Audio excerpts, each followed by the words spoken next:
Joining us on the phone line now, we have Olympic gold medalist Abhinav Bindra on the phone line with us. Abhinav Bindra, your reaction to this very, very heartbreaking news? Well, it is very heartbreaking. It's gut-wrenching, not just for Vinesh. I don't even know what she would be feeling like, but for the entire country. It's very, very unfortunate. And sometimes sport, like life, can be harsh and cruel. I mean, it was only 100 grams, but that is what the rules are.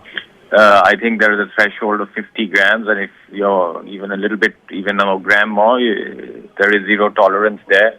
There was a similar case with an Italian wrestler, I think, on a couple of days ago. So it is very, very unfortunate, and I've been hearing what you said, that, you know, she'd gone down on her weight category, and weight management becomes extremely, extremely critical and sensitive.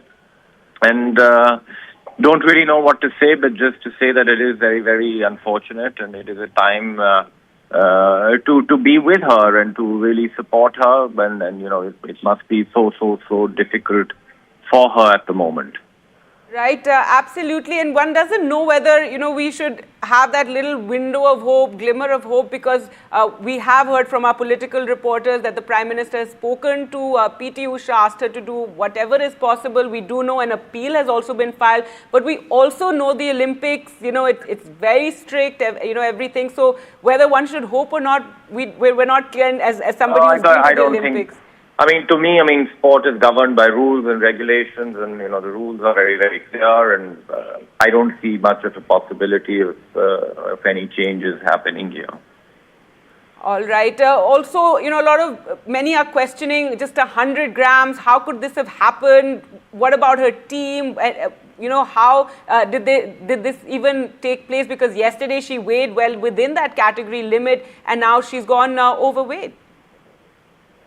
Well, it happens because, you know, there is dehydration, and then you have to wait. You know, when you're in a situation where, you know, weight category is very sensitive, and you're trying to just keep trying to maintain it, weight management becomes very, very critical. You know, with everybody, weight changes on a day-to-day basis. There's water weight, there's things like that. But the rules, as I said, are very, very clear, and it is what it is.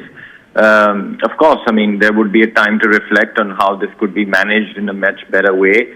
But at the moment, everybody's hearts and wishes should really be with Vinesh, and the whole country must rally behind her. It must be so difficult for her. Right, and her victory seemed even more, you know, sweet, given the kind of struggles that she went through earlier on, as you know, as everyone knows, the protests that she and other women wrestlers undertook, sitting on the streets and protesting against a very powerful leader. And, you know, so that too was very, very difficult, and despite the odds, and then she, you know, went in for her training, and then it seemed she would come out on the top. Yeah, it's been a difficult time for her, and, you know, everybody knows what's happened, and for her to come so far has just been inspiring. Sometimes, and as I've said in my tweet, sometimes in life, you don't need a gold medal to be a champion in the hearts and minds of people, and she surely is one of them. Absolutely. And, you know, Abhinav Bindra, as somebody who's been in the Olympics, you're a gold medalist. Now some voices, there's some politicians, in fact, you know, questioning whether the IOA fought as much as it should have, how this could have happened. I think there's a lot of confusion. People are just, you know, wondering, and you know, the baggage of the politics that has taken place, and wondering whether that has clouded or any way played a role in this. So as somebody who's, you know, been through the Olympic Games, if you could just comment on that. I mean, I don't really know what has transpired. I've only been following, you know, the issue on social media, etc. This morning, I'm not very privy to rules and regulations which govern wrestling. But of course, I mean, lessons must be learned from a situation like this going forward, and you know, whatever corrective actions that need to be taken going forward, that, you know, a situation like this doesn't happen again, should of course be taken at the highest priority and importance.